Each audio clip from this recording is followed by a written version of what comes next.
Selamat datang di video ini. Bersiaplah untuk guncangan hebat dalam industri otomotif Amerika Serikat. Perang dagang yang dipicu oleh kebijakan tarif Presiden Trump telah memicu kekacauan, dengan Tiongkok dan Jepang membalas secara sengit. Dampaknya menghancurkan produsen Amerika dan mendorong harga mobil melampaui $100.000. Pada tahun 2025, Tiongkok merespons dengan mengenakan tarif sebesar 150% pada mobil asal Amerika, menggandakan harga jualnya di pasar Tiongkok menjadi lebih dari $100.000.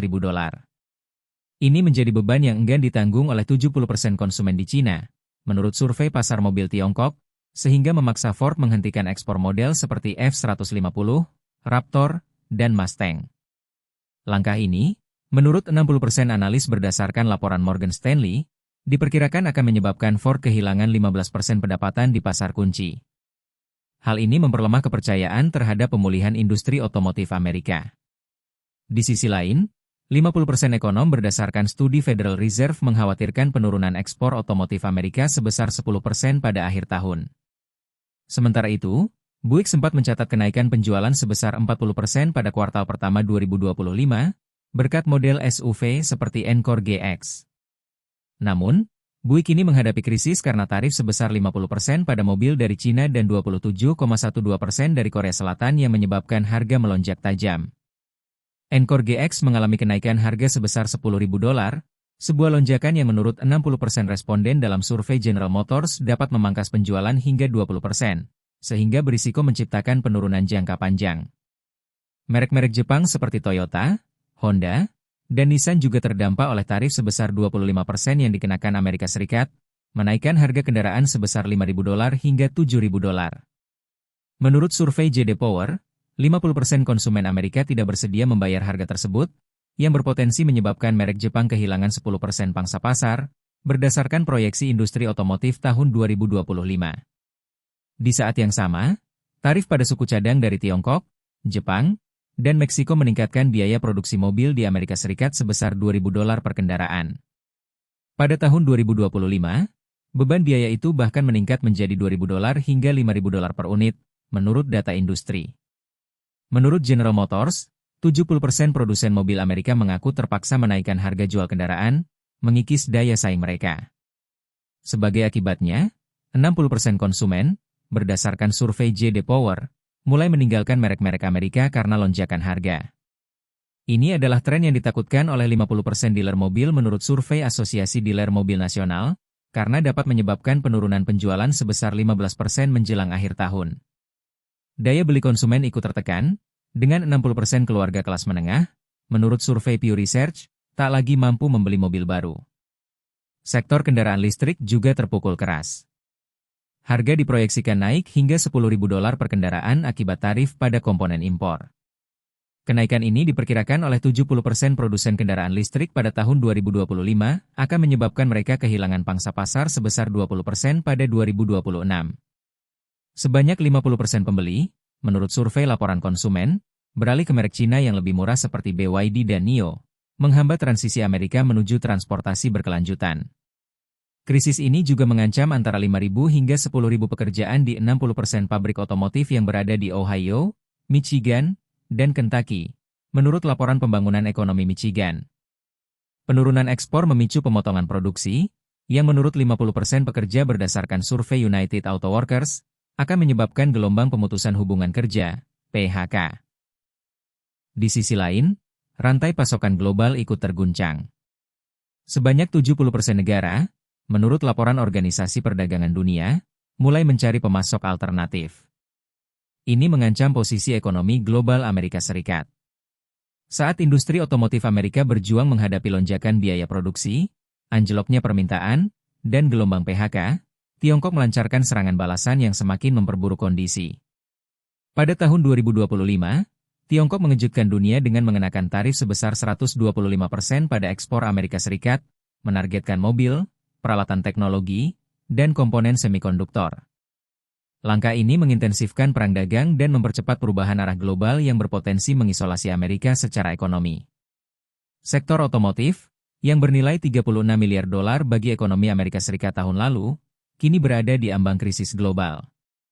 Langkah balasan Tiongkok, menurut 70% analis perdagangan dalam laporan Bloomberg, dianggap sebagai strategi jangka panjang yang penuh perhitungan untuk merombak tatanan perdagangan global.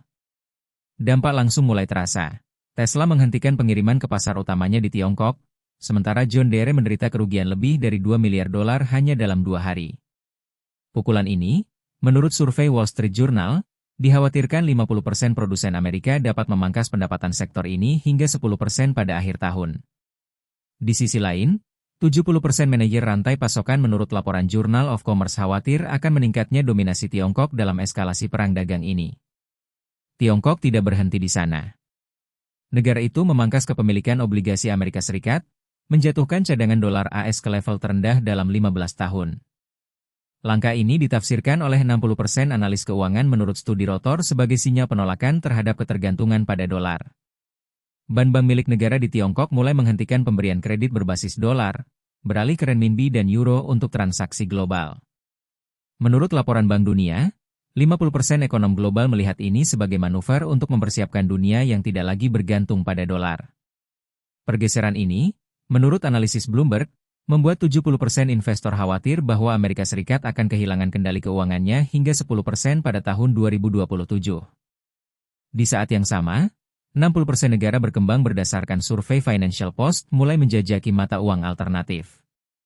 Tren ini dipandang oleh 50% pembuat kebijakan Amerika Serikat, berdasarkan memo Departemen Luar Negeri, sebagai sinyal menurunnya pengaruh ekonomi Amerika.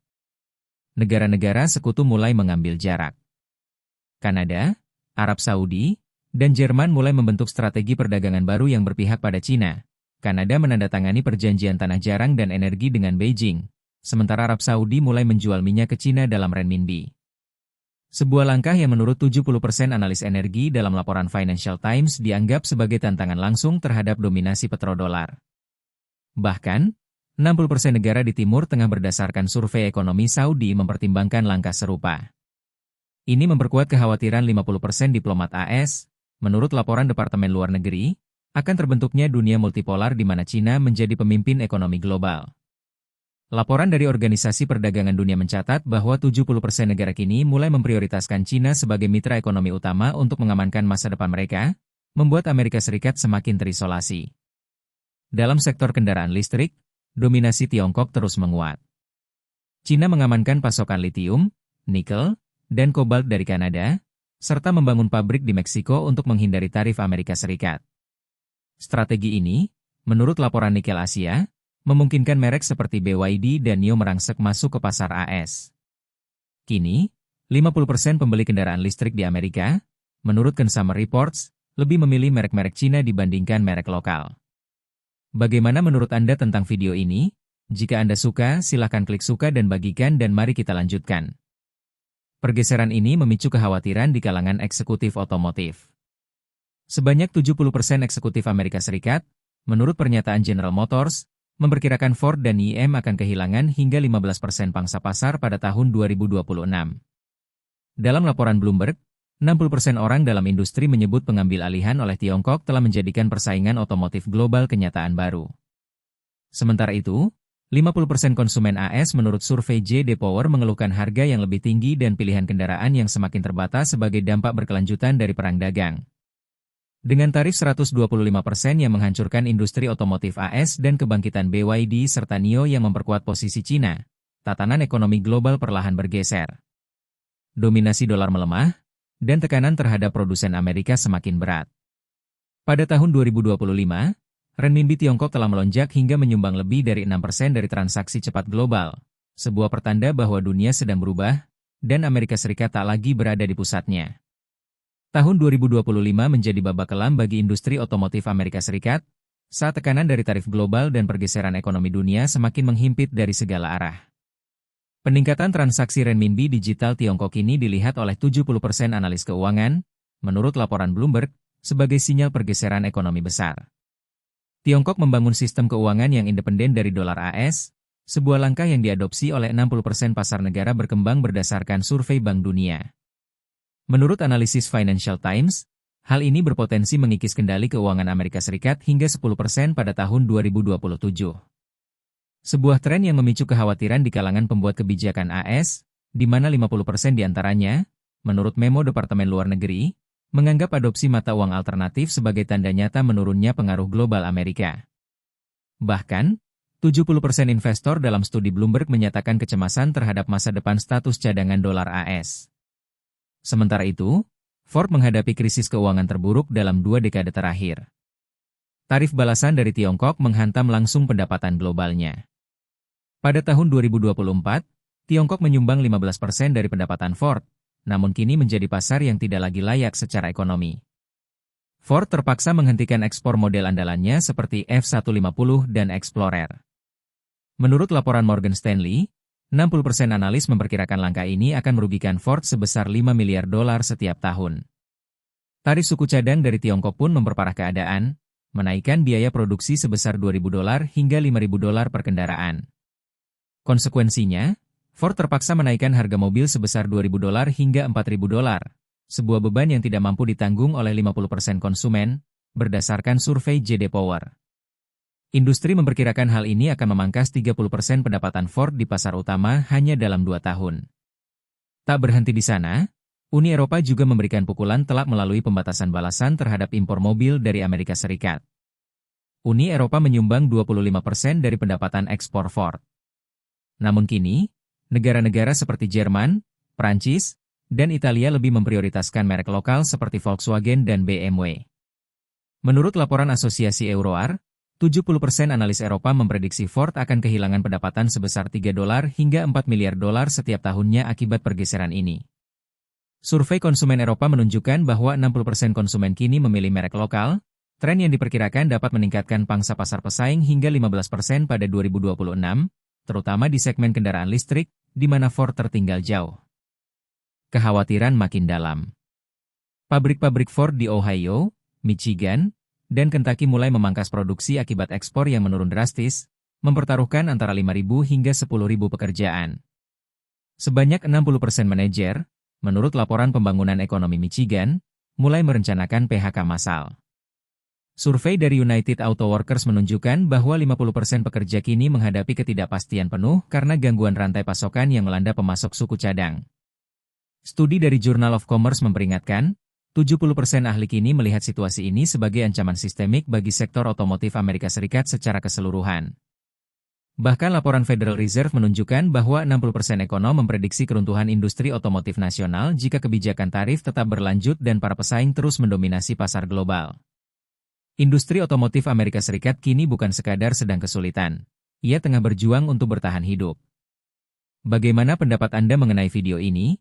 Jika Anda punya pendapat, silahkan tuliskan pendapat Anda pada bagian komentarnya. Dan jika Anda suka dengan video ini, silahkan klik like dan subscribe, dengan begitu kami akan membuat video lainnya untuk Anda semua. Terima kasih dan sekian dulu dan sampai jumpa di video berikutnya.